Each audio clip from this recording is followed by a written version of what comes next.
Hey guys, good morning. Welcome back to our channel, the Eaton Squad. My name is Addie.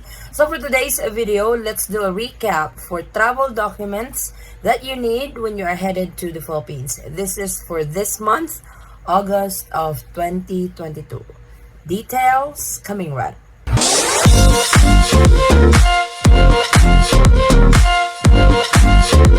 So I still get a lot of inquiries with regards to travel document requirements when headed to the Philippines. Not only for Filipino citizens or dual citizens, former Filipinos, but also for foreign nationals.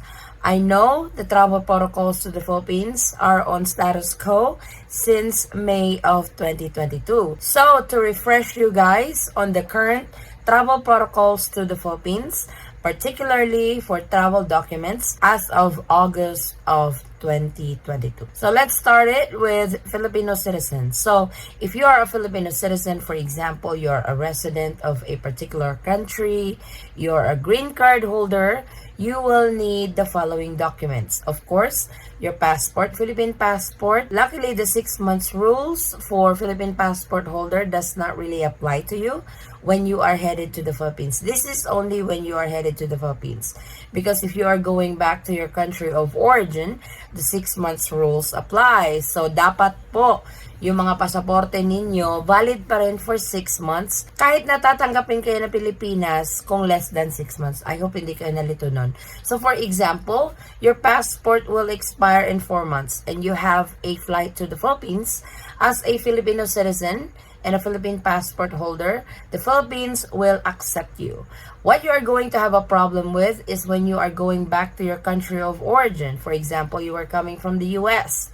So going back to the US, you have to have at least 6 months validity in your passport. So what you're going to do in that scenario, you can renew your Philippine passport during your stay in the Philippines. Sana po klaro tayo doon. So aside from the passport, you will also need your itinerary. This is your plane ticket as well as your vaccination card. If you are fully vaccinated with at least 1 booster shot, the pre-departure test of RT-PCR test or antigen test is no longer required, but you have to show your vaccination card. You also have to register with 1 health pass. Return ticket or exit ticket does not apply for Filipino citizens to come to the Philippines. This will not be asked from you during check-in or during the immigration process. Now for dual citizens, you will need your foreign passport. So just an FYI, dual citizens, these are Filipinos who went abroad, who have naturalized abroad, and have retained their Filipino citizenship through dual citizenship application. So you will have a foreign passport, then you will have to have your new Philippine passport under your dual citizenship status. Let me explain that a little bit. For example, you went abroad, you have naturalized abroad, you have applied for dual citizenship, but you still have your Philippine passport. That Philippine passport becomes invalid when you became a citizen of a foreign country. Hindi na po pwede yon kahit pa may 5 years validity pa yung passport ninyo. Hindi na po pwede. Once you have applied for dual citizenship, kailangan nyo pong kumuha ng bagong Philippine passport. Apply for a new passport under your new status of dual citizenship. So, kung hindi available ang Philippine passport, can you still enter the Philippines? The answer to that is yes. You can substitute or in lieu of Philippine passport, you can use your dual citizenship documents plus your foreign passport. Pwede po yun. This is for dual citizens. Of course, you will need your plane ticket, your vaccination card. The RT-PCR test and antigen test will apply if you are only fully vaccinated, meaning you only got the 1-dose series of the COVID-19 vaccine or the 2 doses series of COVID-19 vaccine. No booster. So that will be required. But if you are fully vaccinated with at least 1 booster shot, then you no longer have to be required for the pre-departure testing of either RT-PCR test or antigen test. Please remember, you still have to register with One Health Pass. One Health Pass per passenger po. So if you guys are traveling as a family, if you are a family of 4, there should be 4 registrations of One Health Pass. Former Filipinos. So these are Filipinos who went abroad, have naturalized abroad, but did not apply for their dual citizenship. You guys will still be allowed to enter the Philippines, but you will be under the foreign nationals category. As a former Filipino, you have a privilege to be given 1-year visa stay in the Philippines. You just need to present the following, either of the following actually. Your old or expired Philippine passport, your PSA birth certificate, or a previous balikbayan stamp in your passport. So either of the 3 you will present, you will be granted with a 1-year visa, or also known as balikbayan visa. For former Filipinos, you will be flying in with your foreign passport.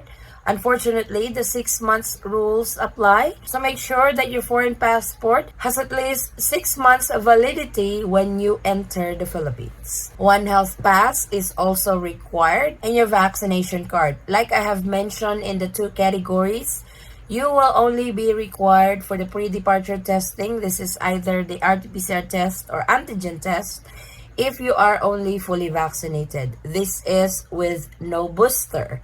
But if you have a booster shot, you don't need to present any of the pre-departure COVID-19 tests. So all you need is a vaccination card. Like I mentioned, you have to register with One Health Pass 72 hours prior to departure. If you need to undergo the COVID-19 test, the RT-PCR and Antigen, you can register with One Health Pass as soon as you receive your results of your COVID-19 test.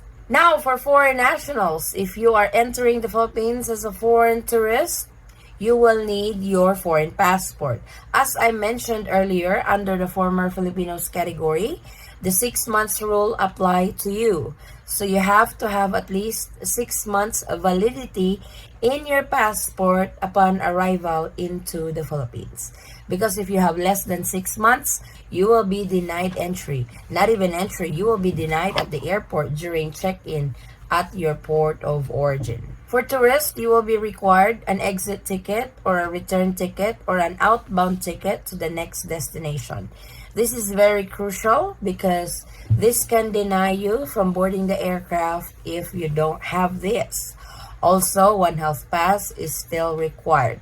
Like I mentioned, if you are fully vaccinated without booster, you will be required to show a negative RT-PCR test or antigen test. But if you are fully vaccinated with at least 1 booster shot, all you need is your vaccination certificate or your card. If you're coming from the US, this is the CDC white card. This will have to be uploaded in One Health Pass when you register.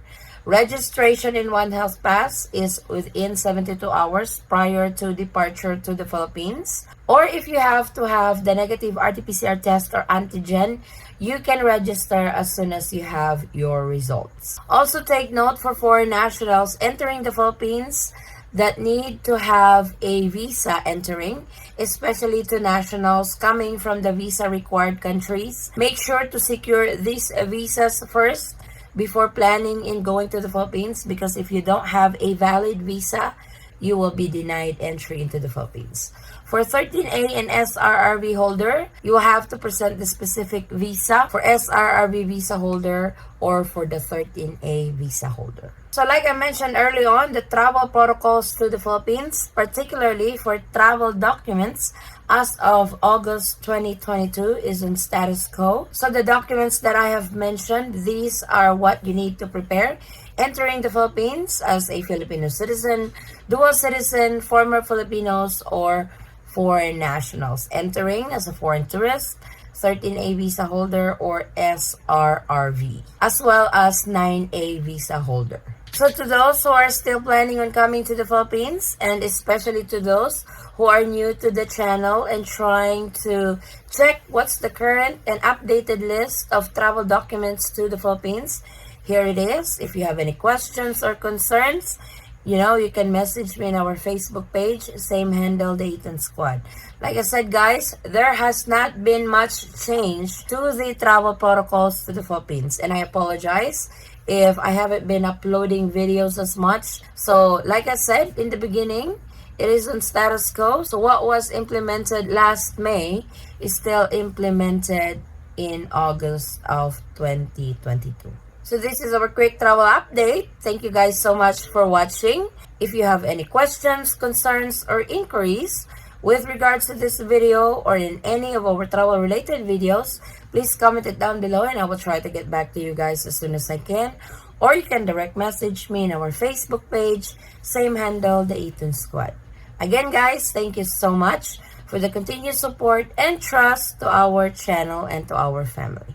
I hope to see you on our next travel update. Stay safe, stay healthy, and God bless everyone. Bye.